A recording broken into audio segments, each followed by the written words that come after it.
Assalamualaikum warahmatullahi wabarakatuh. Halo semuanya, perkenalkan saya Wilda Munawarah dengan NPM 250811080110047 dari Fakultas MIPA, Departemen Statistika Universitas Syahkuala. Pada kesempatan kali ini saya akan mendemonstrasikan proyek akhir saya yang berjudul Kalkulator Statistika berbasis pemrograman berorientasi objek OOP. Ide proyek ini berangkat dari kebutuhan kami di bidang statistika untuk mengolah dataset secara dinamis.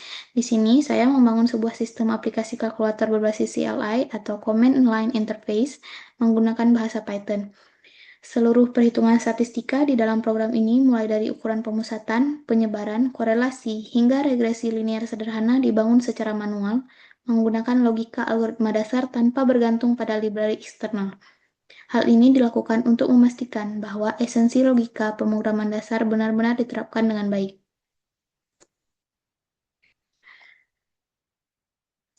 Baik, pertama-tama kita bedah struktur kode programnya. Program ini dibagi menjadi dua arsitektur utama menggunakan konsep OOP, yaitu kelas dataset statistika dan kelas kalkulator statistika CLI. Namun, di ujung nama kelas ini terdapat inisial saya, yaitu Will. Ya, dan di setiap namanya ada inisial saya. Jadi, kita lihat kelas pertama yaitu dataset statistika. Kelas ini bertindak sebagai blueprint atau cetak biru untuk setiap objek dataset yang dibuat oleh pengguna. Di dalam konstruktor init, setiap dataset akan memiliki atribut nama dan sebuah list kosong bernama self data untuk menampung angka-angka sampel kita. Di bawahnya terdapat fungsi tambah data untuk memasukkan elemen baru ke dalam list menggunakan operasi append. Selanjutnya adalah fungsi-fungsi perhitungan statistik. Untuk main, kita memanfaatkan fungsi bawaan yaitu sum dibagi dengan panjang data menggunakan len. Untuk median, datanya diurutkan terlebih dahulu menggunakan fungsi sort ini. Kemudian dicari posisi indeks tengahnya menggunakan pembulatan ke bawah dengan operator floor division atau ini. Jika datanya genap, program akan mengambil rata-rata dari dua nilai tengahnya. Untuk kuartil, saya membuat fungsi lokal. Ini dia. Untuk kuartil, saya membuat fungsi lokal bernama getMedian. Di dalamnya untuk mempermudah pembagian data kelompok bawah dan kelompok atas setelah dipotong oleh median utama atau Q2. Nah, untuk varians dan standar deviasi, ini dia. Di sini dihitung menggunakan pendekatan data sampel, di mana jumlah kuadrat selisih antara data asli dengan data rata-ratanya akan dibagi dengan nilai n-1. Nah, seluruh output angka desimal pada fungsi cetak sengaja diformat menggunakan ini dia point for f agar tampilan angka di belakang koma menjadi konsisten, presisi, dan rapi sesuai standar penulisan statistika yaitu 4 angka di belakang koma. Kemudian ini dia ada kelas yang kedua yaitu kalkulator statistika CLI. Kelas ini yang mengatur jalannya program utama interaksi pengguna dengan menu pilihan 0 sampai dengan 9. Nah, serta terdapat proteksi penanganan kondisi error juga. Di sini saya tidak menggunakan fungsi yang kompleks, melainkan menggunakan kontrol if-else berlapis. Pengecekan ini memastikan program tidak mengalami crash apabila pengguna melakukan kesalahan seperti mencoba menghitung data yang masih kosong atau memasukkan dua dataset yang jumlah sampelnya tidak seimbang saat analisis korelasi atau regresi. Nah, di sini kita bisa langsung lanjut ke demonstrasi cara penggunaan programnya.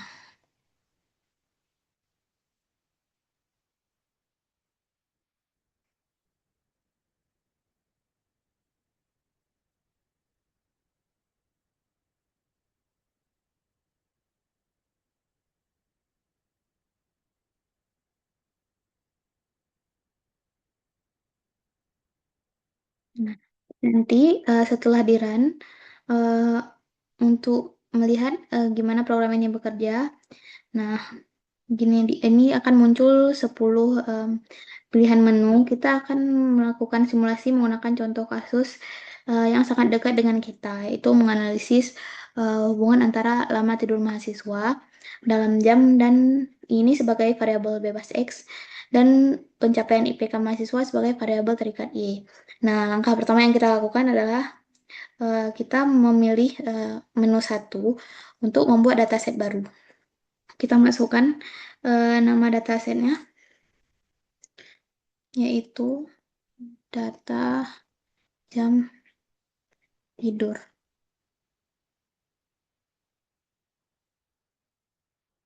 Nah, di sini dapat dilihat dataset data jam tidur telah dibuat. Nah, selanjutnya kita bisa eh, memasukkan datanya ke dalam dataset tersebut dengan memilih menu 3. Nah, kemudian kita disuruh memilih nama dataset tujuan yang telah kita buat tadi. Jadi kita masukkan di sini data jam tidur. Nah, kita bisa langsung mengetik eh, angka. Nah, untuk setelah selesai memasukkan data nanti, kita boleh memasukkan kata selesai atau S jika sudah cukup. Saya masukkan dulu.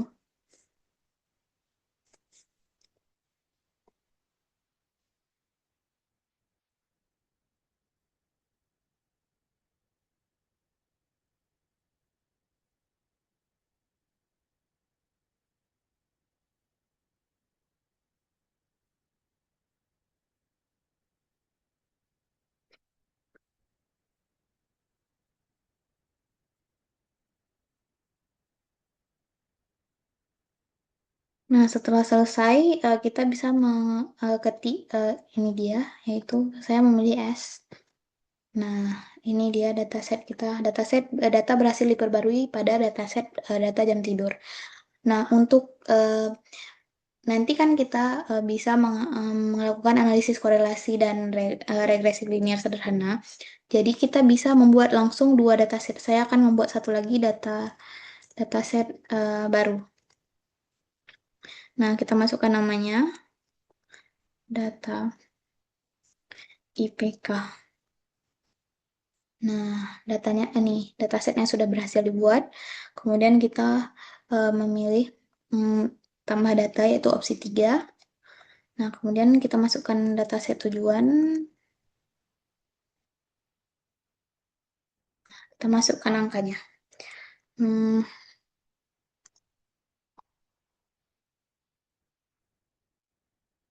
itu kita mulai dari 2,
Nah, setelahnya kita ketik S lagi.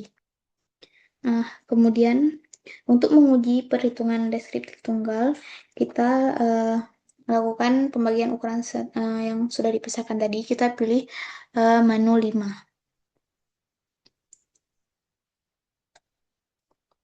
untuk melihat ukuran pemusatan data em, yang sudah kita masukkan tadi.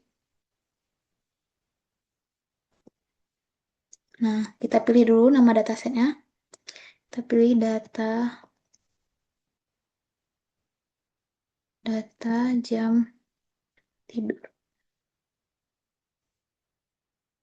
Nah, di sini dia punya untuk ukuran pemusatan data-data jam tidur, yaitu dengan mean 6,25 dan median juga 6,25. Kemudian selanjutnya kita pilih menu 6 untuk ukuran, kita mengetahui ukuran penyebaran datanya. Nah, kita masukkan nama datasetnya.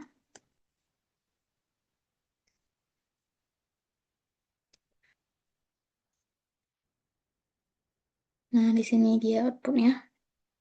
Ini untuk ukuran penyebaran data, yaitu range-nya 4,5, kuartil 1, kuartil 2, dan kuartil 3-nya yang berturut-turut 5, 6,25, dan 7,5.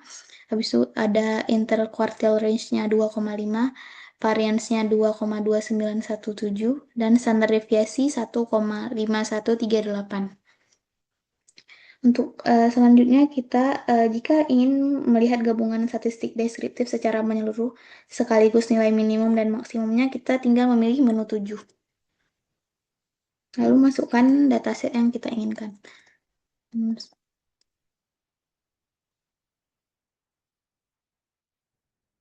Nih, untuk data IPK, ini dia langsung summary statistiknya, ada jumlah data, total nilai semuanya, mean, median, minimal, nilai minimum, nilai maksimumnya, range kuartil 1, kuartil 3, interquartile range, varian, sampai standar deviasinya. Kemudian selanjutnya kita masuk ke bagian inti analisis data dua variabel. Jadi kita memilih opsi yang ke-8 untuk menghitung korelasi Pearson. Em, Nah, kita masukkan dataset pertama, yaitu data jam tidur. Nah, kemudian untuk dataset keduanya, data IPK. Nah, di sini kita bisa lihat em, hasil korelasi Pearsonnya adalah 0,9907.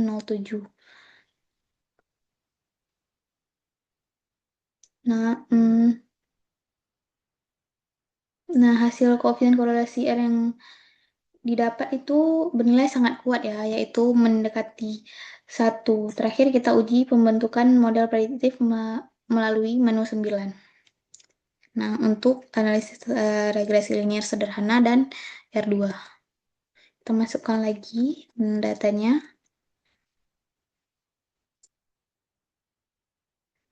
Untuk variabel X dan variabel Y-nya. Nah, di sini bisa kita lihat ya. Em, Berhasil di sini dikeluarkan persamaan regresinya dengan bentuk Y sama dengan 1,9452 ditambah 0,2376x.